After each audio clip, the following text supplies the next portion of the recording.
Bonjour à tous, le président de la République française, François Hollande, est sur le point d'être accueilli ce matin ici au Vatican. Il s'agit de sa toute première visite depuis son élection il y a 20 mois. Alors les enjeux de cette visite de François Hollande sont multiples. Pour le président Hollande, il s'agit notamment de tenter de se réconcilier, de réconcilier son gouvernement avec une partie des catholiques français, dont on sait qu'ils ont été marqués l'an passé par l'épisode long du mariage pour tous, mais aussi en ce moment par les débats sur l'IVG ou encore d'ici peu une nouvelle législation sur la fin de vie. Alors on affirme à Paris qu'il souhaite ainsi adresser aux catholiques un message fort d'attention et de dialogue aux catholiques du monde entier, mais aussi évidemment d'abord aux catholiques français. Au Vatican, on ne cache pas ici que cette visite du président de la France, la fille aînée de l'Église, était attendue.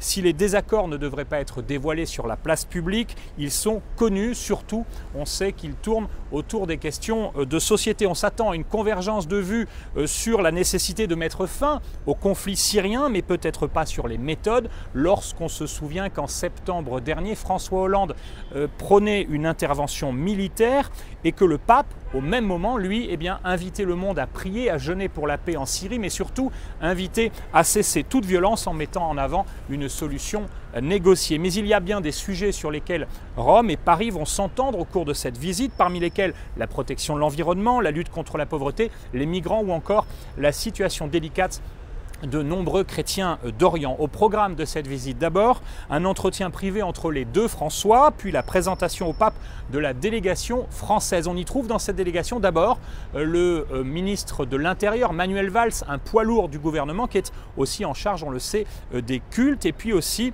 Guillaume Garot, ministre délégué auprès du ministre de l'Agriculture. Dans la délégation, plusieurs socialistes amis de François Hollande, identifiés comme catholiques, parmi lesquels l'avocat Jean-Pierre Mignard ou encore Bernard Poignant, le maire de Quimper. Deux parlementaires sont aussi de cette visite. Ils sont de l'UMP et ils sont à la tête de deux groupes parlementaires d'amitié entre la France et le Saint-Siège. Il y a aussi Nicolas Hulot qui est l'envoyé spécial du président de la République pour la protection de la planète. Après le pape, François Hollande s'entretiendra avec les chefs de la diplomatie vaticane, à commencer par Monseigneur Pietro Parolin, le secrétaire d'État, et puis il rendra compte à la presse de ses entretiens au Vatican. Cette visite du président français, elle est à suivre à partir de 10h30 sur KTO. Je vous souhaite une excellente journée.